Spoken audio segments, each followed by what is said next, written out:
It's a problem both the opposition Labour Party and governing Conservative Party agree needs tackling. What can be done to discourage asylum seekers making the perilous journey across the English Channel?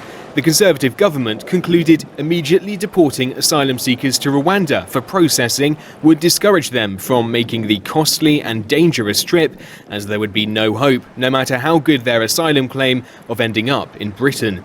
But legal challenges came thick and fast. Lawyers argued that Rwanda is too dangerous a place for asylum seekers to be sent, that they could be sent back to their home countries, a process known as refoulement and illegal under international law.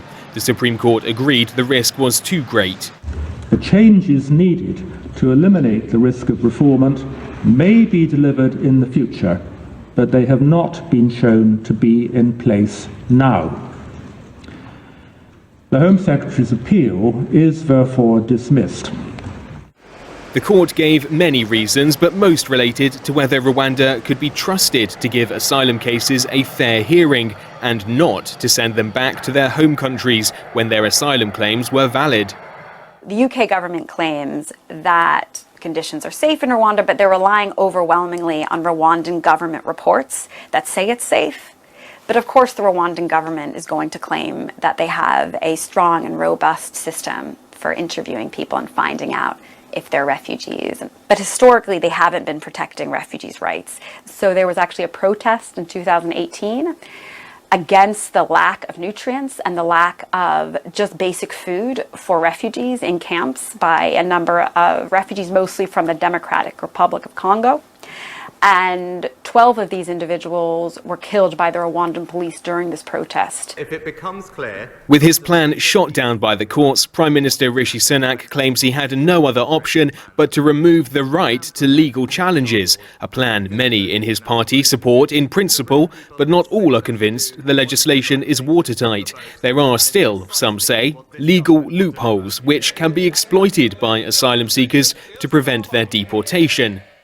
But other lawmakers within his party don't characterise those as loopholes, but as human rights, enshrined in both domestic and international law. Rishi Sunak is reportedly sticking to his guns, leaving the legislation unchanged and daring those to the right of his party to strike it down.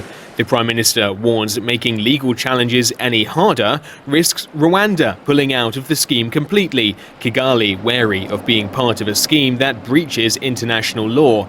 In the meantime, the UK has been housing some of these asylum seekers off England's south coast on a barge called the Bibi Stockholm. But local councillors are against asylum seekers being held there, even as a temporary measure.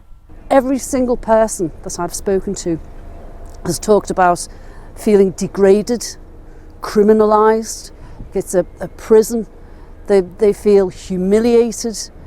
There's a lot of depression that I've had people talk to me about. Everyone that I've spoken to wants to leave the Bibi Stockholm. Once they are released, whether they end up in Britain or Rwanda will depend on the outcome of this week's vote. Stuart Smith, SABC News, London.